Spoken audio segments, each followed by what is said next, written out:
Sox in the basement.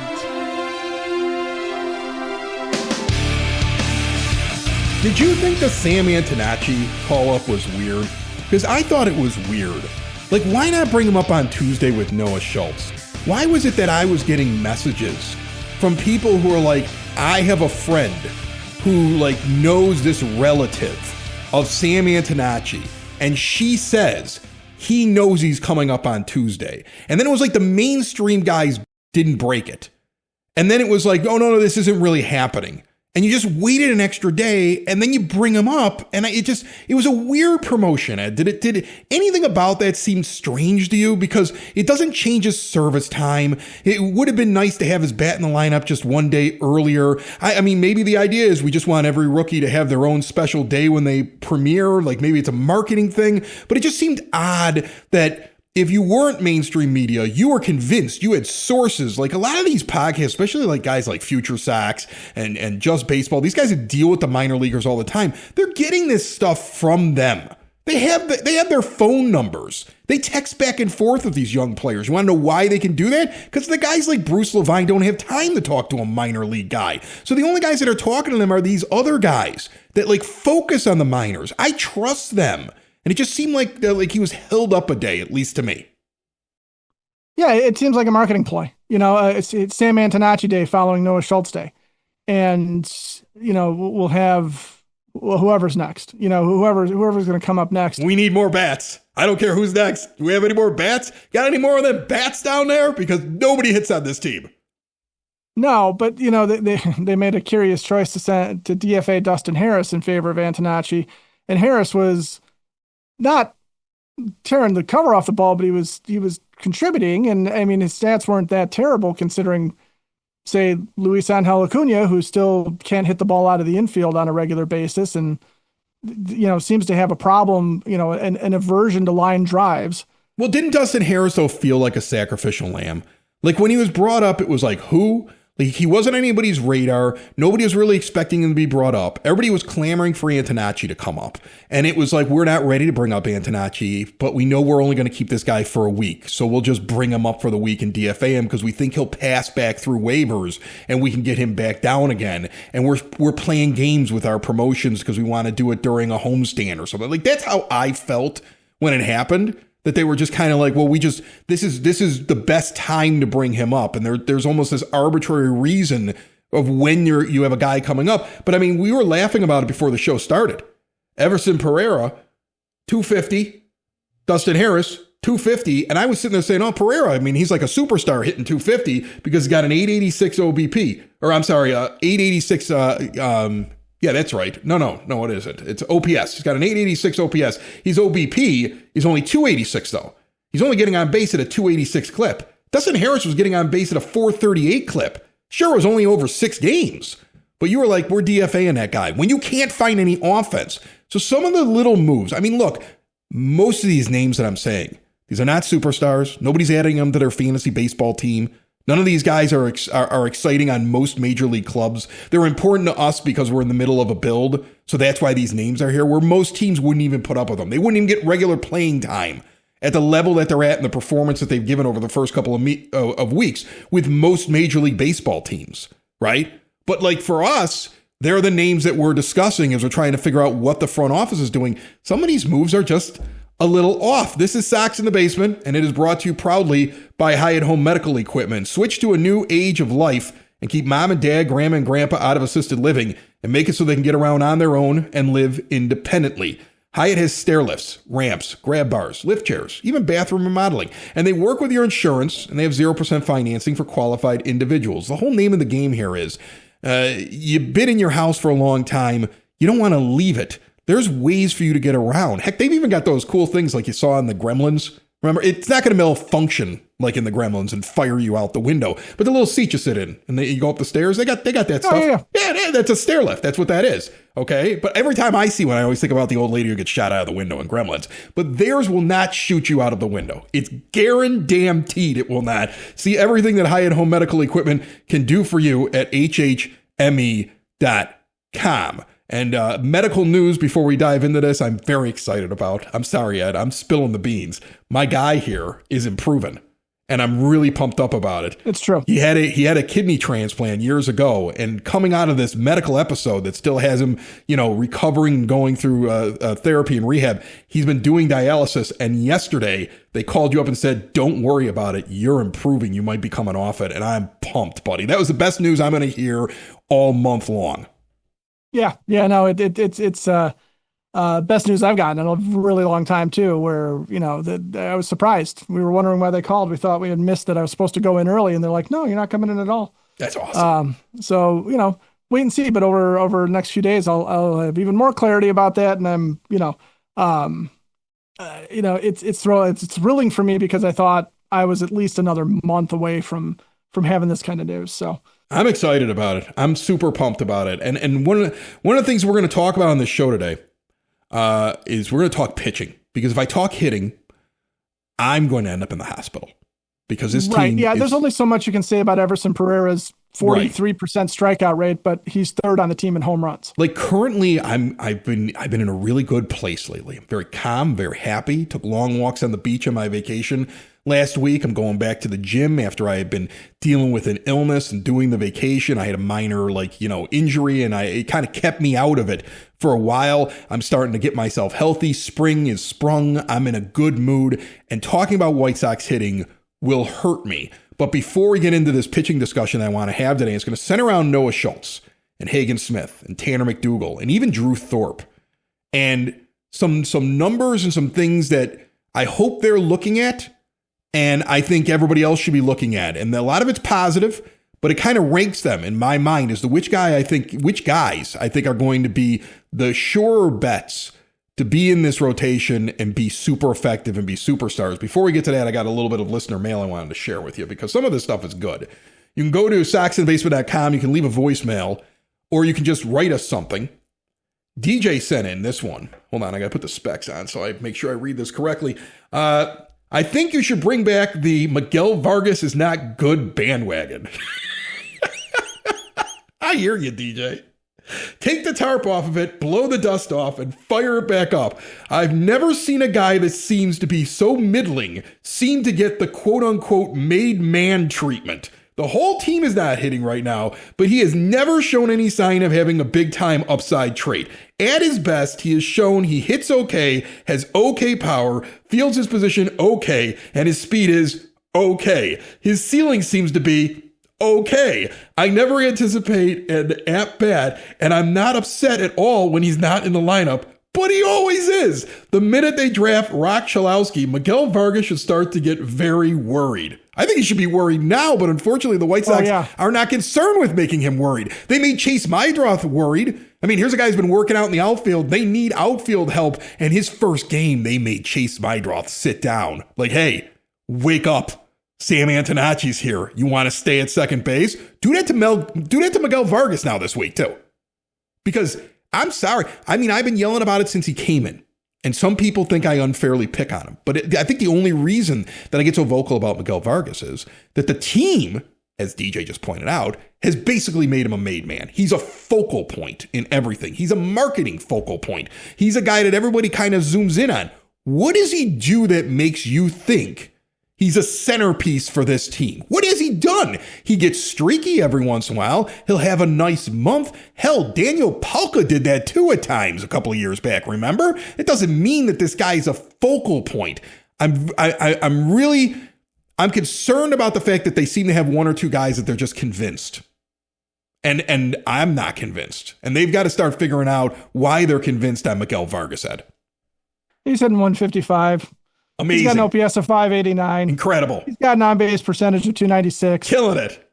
His defense has been, I don't know, I think his defense has been pretty good this year. I'll give him that one. But yeah, DJ's right about everything else. Everything else is just okay at best. And it's not even okay.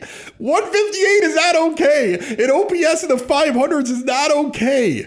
He's got to be in the minimum 700s, and he's got to be hitting 230 before I even start to say, he might be somebody I want to keep on the roster playing every day. And he's nowhere near it. But he's streaky. He'll streak in May, okay, which is going to be unfortunate because that means the bobblehead's going to be overdressed. And then he'll be, and he'll be terrible in June. and then he'll be okay in Is July. he getting a bobblehead? He's got a bobblehead, yeah. Man, they give everybody bobbleheads. Well, what are you going to give? I mean, there's only so much you can do with Yeah, Colson but I mean, Montgomery, like, honestly. they give everybody a bobblehead. Everybody gets a bobblehead. I would replace the Miguel Vargas bobblehead with Austin Hayes talking to Tanner Murray's bat. Pick another podcast for a bobblehead over Miguel Vargas. Yeah. No. Yeah, we should have a bobblehead.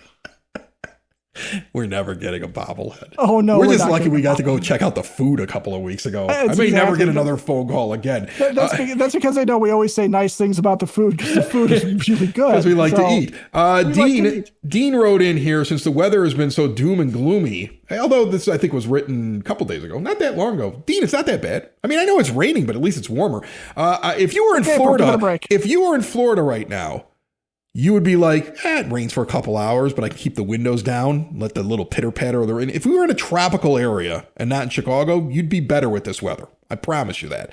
But since the weather has been so doom and gloomy, I thought I would take a look at the 2026 White Sox hitting stats, and unfortunately, it was disastrous. I could have told you that. The White Sox have a habit of hanging on way too long with guys they think are on the cusp. I dove into Chase Meidroth and Miguel Vargas. People are done with these guys. Okay, both of which have Chris Getz's fingerprints and hold a certain intangible, quote unquote.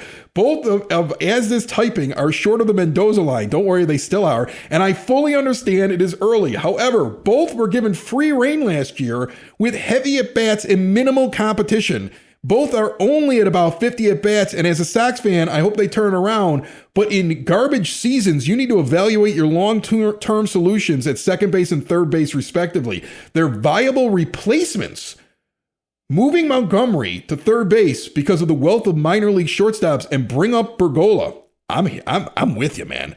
Okay? I'm there. Big boy teams evaluate and cut bait. And the Sox aren't there yet. And you could say they did it with Sosa, but that's an entirely different story, kind of like Benetti. It reminds me of Rudolph the Red-Nosed Reindeer and the Island of Misfit Ball Players, where a guy can hit but can't play the field, or like in our past, where a guy has the body of a panther but is fragile as glass. That's a great sentence, Dean. You're killing it. There needs to be a secretive trap door at 200 at-bats. If you don't see progress from Vargas and Meidroth, the door swings open and another opportunity is given. Amazing. It's dead on. Yeah. Sox fans know what they're watching. Like, we all see it. Like, we all see it. We all agree about it. Look, there are parts about this front office that are cutthroat, and there are parts about this front office where they're like, I don't know, I kind of like this guy. I don't like him. And here's the thing. It all comes down to when a guy in the minors is finally ready to push. I don't know if there's somebody in the minors that's ready to completely push these guys out yet, but it's coming. And Antonacci is the first thing that's showing up here that should start pushing guys out of the lineup, but he's got to hit, right? See, we're relying on Sam Antonacci and Bergola continuing to play well down there. And guys like Caleb Bonham, who won't be there this year, but are going to continue to play well down there. And you were waiting for those guys to push. And so we need that. And then we need the front office to be reactive to it. For exterior windows, doors, patio doors, and storm doors, look no further than Window and Door Superstore of Oak Forest. No high-pressure sales, not in your kitchen. You are in their showroom. Full examples, glass designs on display. No pictures in a book. Nobody's sitting there saying, imagine what it would look like. No. You're going to see what it looks like. There's an owner in showroom. There's also one on site. That way they can answer all your questions, make sure it's done right. All Window and Door Superstore installers, they don't farm out the work. These are their employees, not somebody they just picked up for the week. They've been doing it that way for over 4 decades in Oak Forest since 1985, with all major brands custom made and no stock items for a perfect fit. Window and Door Superstore of Oak Forest is a half block east of 159th and Ridgeland at 6280 159th Street. I've used them before. They do great work. If you're thinking about updating, go to them. Window and Door Superstore of Oak Forest at windowdooroakforest.com. I want to get the pitching, but I want to give you a chance to respond to that. Cut bait on anybody who's not performing because his team is not performing in general. But the question becomes who's coming up from the minors, and Bergola is really the only candidate that's left down there that hasn't made the jump that's doing anything. Because when you look at OPS down in Charlotte, Caden Connor has 2 at bats. I can't use his numbers. Pereira's already here. Bergola's third with 1.096 OPS. And then it's Murray and Antonacci who are both here, right? So if Bergola is the next batter that can come up and try and rescue this offense, I don't think that there's enough positional flexibility. And I think the only reason why Bergola is not here is because they've got to decide, is Miguel Vargas out? Is Chase Mydroth out? Do we move Colson Montgomery, off a shortstop and have somebody take over that position? There's a lot of ways they could go about this, but I think the next guy on the chopping block should be Acuna, because I've seen enough to realize that he's not ready for the majors. So you're DFAing him, because here's my thing. I think they're afraid is he out of options, or does he have he's options? out of options. So the problem is Vargas and Acuna are out of options. Mydroth has 3. And so it's interesting that when Antonacci gets up here, the first guy that they have him go challenge on his first night is they put him at second base, because that's the easiest guy to move without losing him. They are going to, when they know if they DFA Miguel Vargas, somebody's going to scoop him and be like, look at his pedigree. So they know they got to be sure about him. And Acuna, if they move him, they look stupid. Like, I mean, heck, I get it too, because you know what? You traded Luis Robert Jr., and if this guy's gone in a month after you gave him all this runway and you told everybody you thought he was going to be good, you look stupid. So I think that's the problem. There's also a fear of looking stupid, although you do kind of look stupid already. Like, the only thing that saves you is the players got to save you now. Otherwise, you look dumb. You did a bad job in your evaluation. You weren't able to get the guy ready, and you decided to either cut bait or you left him in there for too long and then cut bait, and you look really dumb.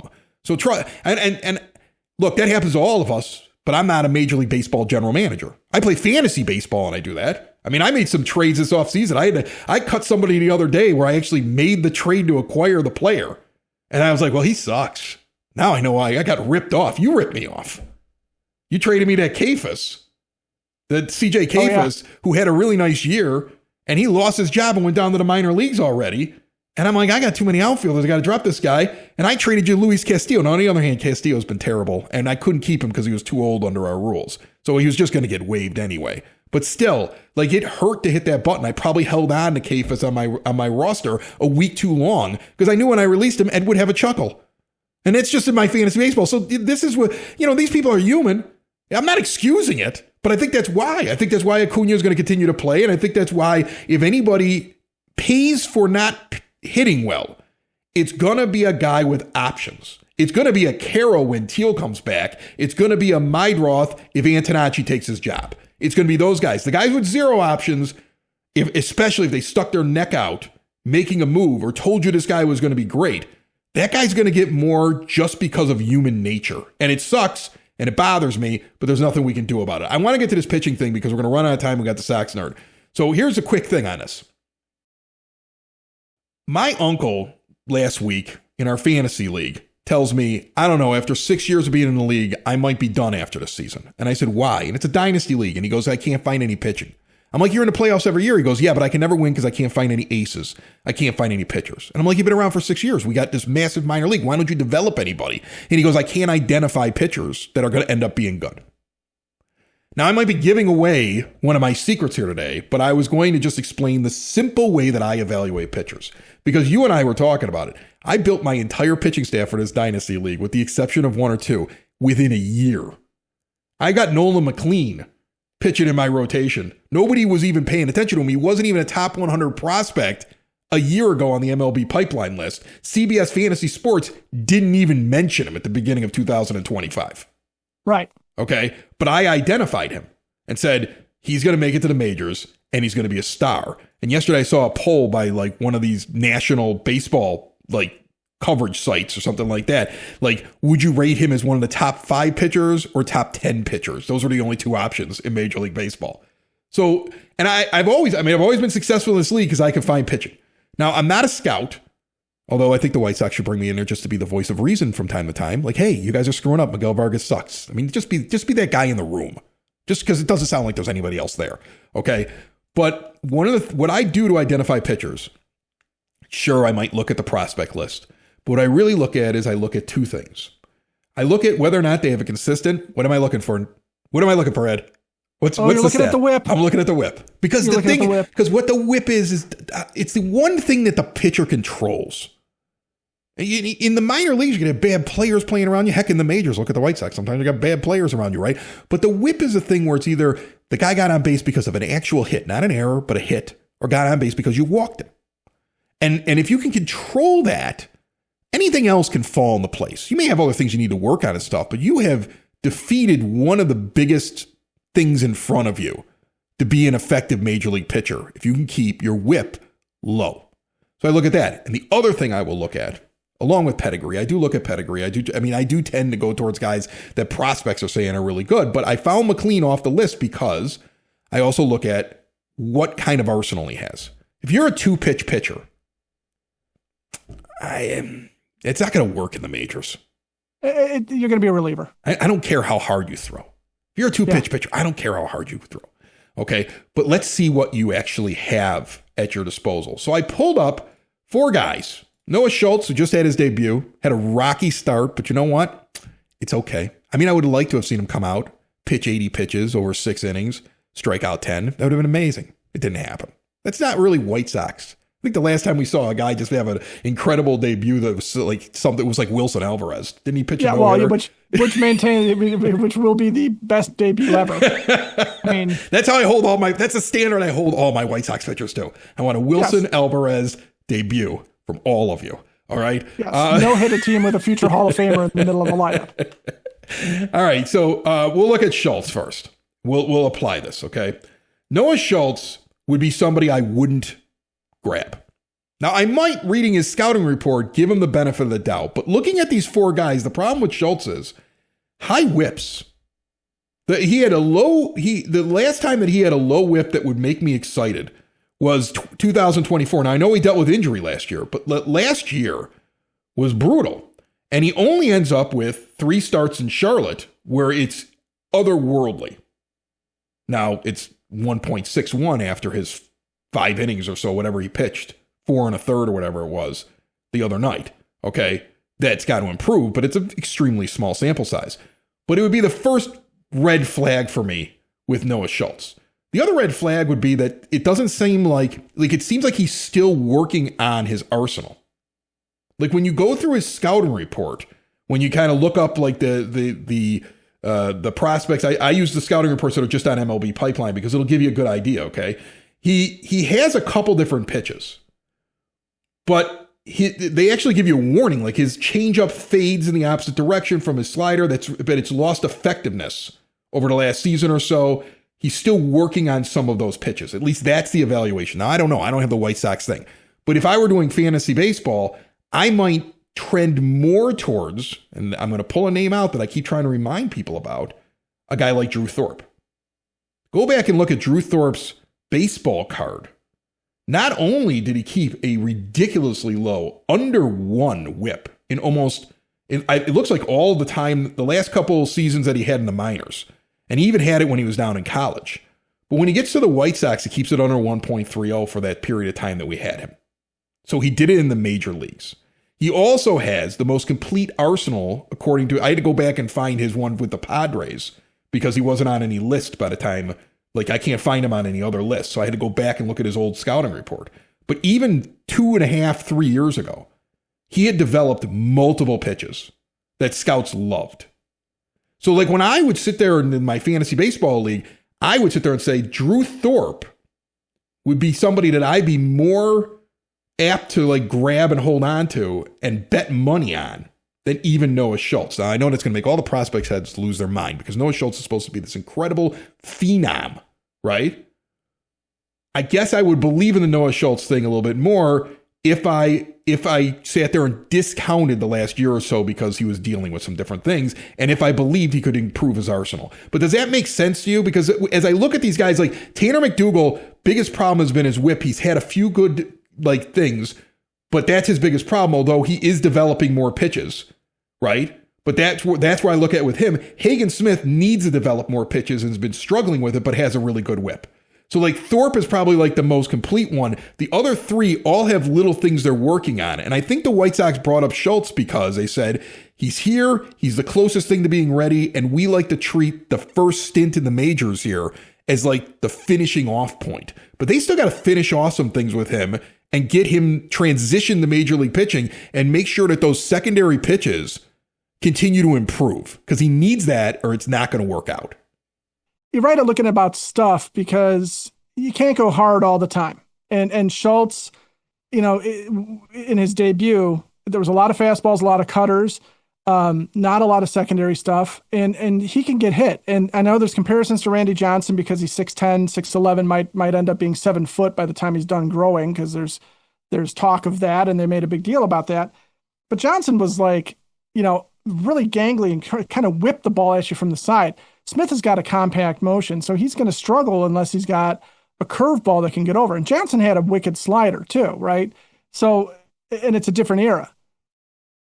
Thorpe's a very complete pitcher. He led the minors in strikeouts before he became a member of the White Sox. And if he doesn't get hurt, I have a feeling the development we would have seen, he would have been at the top of our rotation already. So I agree with you there.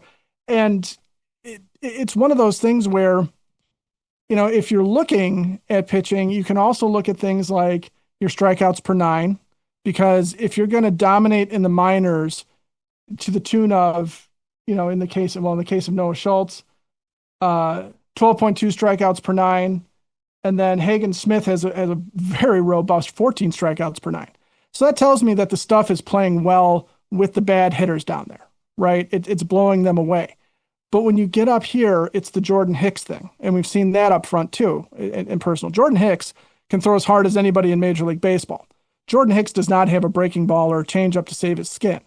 And at some point, you know, unless you're painting the corners or facing a part of the lineup where it's a guy that has no prayer hitting anything over 100 or anything in the upper 90s, you're not going to succeed for super long. So yeah, a guy who comes up who maybe doesn't have the velocity that these guys do, but has an outstanding curveball, has an outstanding changeup, and then on the flip side has a serviceable curveball with the outstanding changeup, or a serviceable changeup with the outstanding curveball, or a good slider or something, right? Some third pitch that they can throw in a good situation,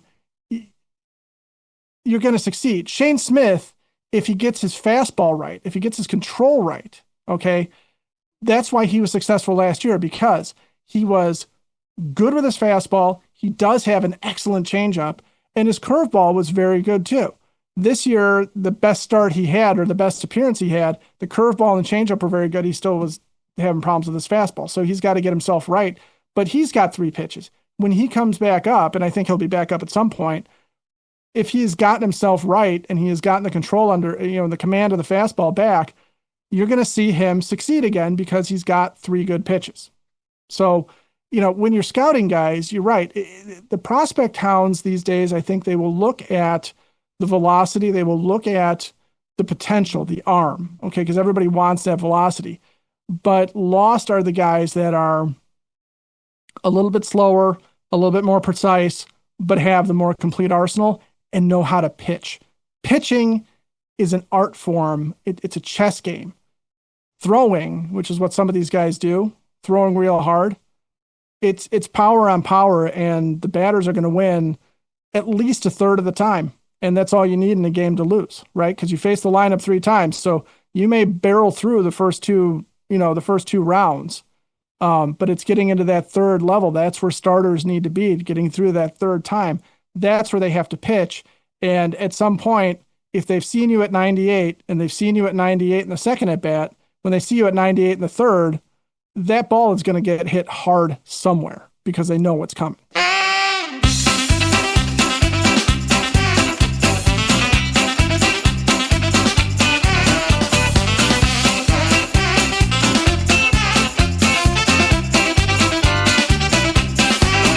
That music means the Sox nerd Dave Marin is on the line with his trivia nuggets and tidbits to talk to you right here on Sox in the Basement. He puts them up on the scoreboard at the rate all the time, but then we get a little bit extra, and I love him. Love him so much for it. He's brought to you by the Village of Lamont. Want to experience a downtown with real history, great eats and drinks, and green spaces filled with adventure? Visit the Village of Lamont. Shop, dine, drink, explore. see everything they have going on. Maybe check out the Lamont Unlocked podcast. I'm on there. I host that, and I meet interesting people. I went to a run club, Ed. Can you imagine? You, a run club? I didn't run. The run club ends at Pollyanna Brewing. So I was at the end. That's a good spot to end. That's a nice ending point. If you watch the video, the runner, he's got his little clipboard, his hat, and his little running outfit, and he's drinking out of a water bottle, and I'm drinking an IPA. So, well, hey, you know what? Beer at the end of a run, it's a good thing. Right. And I tell him how much I hate running in the interview. I'm quite the interviewer. See that and everything that Lamont has to offer at lamontdowntown.com. Nerd, what do you got for me? Chris, leading off, a White Sox stumper. Which future big league manager was the last White Sox player to homer wearing number 42 before MLB retired it in honor of the great Jackie Robinson? I will have the answer at the end of my spiel. Boy, did I have a lot of fun last homestand, even with our beloved White Sox struggling to dent the plate. The Noah Schultz debut really gave me some great material.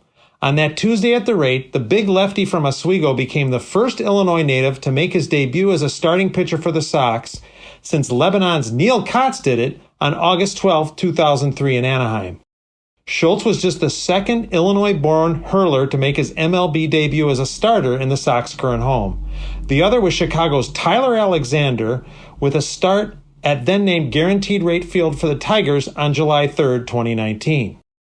Schultz took the L in his MLB debut at home, making him the first Sox starting pitcher to do that since Hebron's Howie Judson fell to the Tigers on April 22, 1948 at Comiskey Park. Born in Naperville and raised in Oswego, Schultz joins Bert Haas, Nicky Lopez, and Ryan Buckfitch as Napervillians to play for the Sox, and he is the first graduate of Oswego East to play in the Bigs. I might add there was a lot of Oswego pride at the park on Tuesday. Schultz is wearing 22, which is really cool. Counting Schultz, the last three Sox pitchers to wear that number are from Illinois, with the other two being Evergreen Parkers, the Pope, Don Paul, and Farmio, Ed Farmer. I wish Springfield's Sam Antonacci had made his debut that night because that would have marked the first time two Illinois natives would have debuted in the same game for the Sox. Instead, Sam made his debut the next day, making him the second Springfield native along with Tim Hewlett to play for the Sox. In an oddity, Antonacci made his MLB debut wearing a retired number, 42, because it happened on Jackie Robinson Day when every uniformed personnel wore that number. By the way, the last Sox player to make his debut wearing 42 before it was retired in honor of Jackie was pitcher Rod Bolton in 1993, and the last position player to do it was Ron Kittle in 1982. And finally, catcher Reese McGuire pitched a scoreless ninth for the Sox in Wednesday's loss to Tampa. In the bottom of the inning, he came to bat with the bases loaded, putting him in position to pull off a mega rarity, a grand slam by a pitcher. Before I could get the stat on the scoreboard that said Monty Stratton, Tommy Byrne, and Gary Peters were the only Sox pitchers to hit a grand slam, a wild pitch unloaded the bases, ruining a magnificent Nugget opportunity. Before I get to my stumper answer and zinger, let me remind you that gems like these and other pieces are available on my blog, which you can access at soxinthebasement.com, and I am also posting daily on X and Threads. Dale Swaim is the answer to my stumper. The Swaimer, who had managed the Cubs and Brewers, went deep twice for the 1992 White Sox wearing number 42. Pitchers Bolton and Ruffcorn wore number 42 for the Sox next before it was retired in 1997. My zinger? Reese McGuire got a hit while pitching as a position player on Wednesday. The other Sox to do that recently are Hanser Alberto, Josh Harrison, Adam LaRoche, and Dwayne Wise. That's it, Chris. Probably more than you wanted to know about Illinois natives, 42, and Reese McGuire. Sox in the basement. Sox in the basement. Sox in the basement. Sox in the Basement. Heard everywhere podcasts can be found, and always on soxinthebasement.com.